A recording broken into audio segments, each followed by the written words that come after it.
Right, we're going to move on to some of the day's other news now. And 5 years ago today, a black man called Mark Duggan was shot and killed during a police operation in London.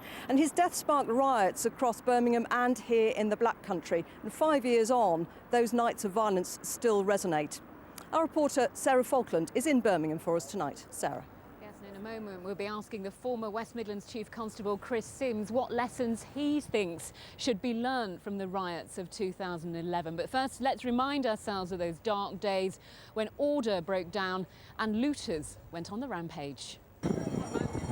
It was a shocking free-for-all. Gangs of marauding youth, boys and girls, some as young as 10. As one prosecutor put it, they were like rats down a drain.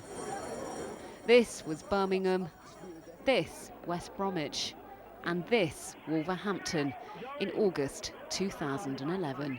5 years, all my life. It just seems like a couple of months ago. It doesn't seem that long to me. Wolverhampton hairdresser Louise Johnson will never forget what happened in Queen Street. And people were saying, oh, you need to go home, you need to go home.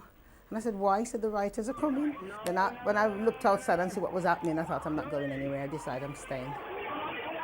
I was standing here, and I said, you're not having my effing shop. The stand she took in defending her salon turned her into something of a heroine, even boosting her business, she says. But while her salon was spared, neighbouring businesses weren't, and some have since stopped trading. This newsagent in Birmingham was targeted by the looters. It was run by AJ Battier. He'd poured his life savings into it and worked 7 days a week. But the money Mr. Battier got from his insurers didn't cover the cost of the damage from the riots, and he struggled with growing debts.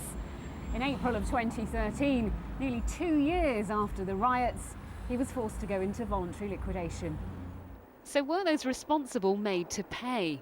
Police say to date, 311 people have been charged. But 74 suspects remain at large. West Midlands Police say that old-fashioned detective work and forensic science can only go so far. And now, 5 years on, they're appealing again to the public for their help. These are the faces of the looters they want to bring to justice. Despite the passage of time, they say these people will never be able to rest easy, as the investigation has yet to close. Councillor of the West Midlands is here with me now. Chris, I think I'm right in saying that the riots of 2011, possibly the biggest police operation while you were in charge? I think it was. We certainly had officers from all over the country, and it was a very, very sort of busy 3 or 4 day period. And hundreds of people rioting, looting on our streets.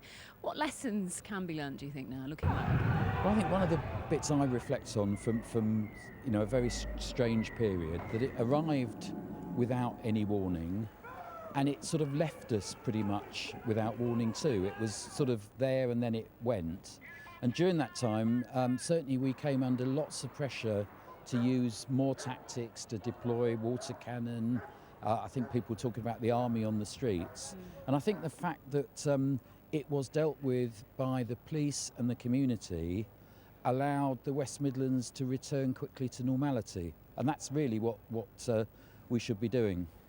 3 people lost their lives at that time. Tariq Jahan has very publicly said, who lost his son, that there should be a public inquiry. Do you think so, just briefly? Well, I think it was a case that went to a jury trial. The jury had the terrible task of looking at the CCTV imagery of the actual incident, and that jury made a decision. And I'm not sure what an inquiry could do beyond that. OK, Chris Sims, thank you. Back to you, Mary, in West Bromwich.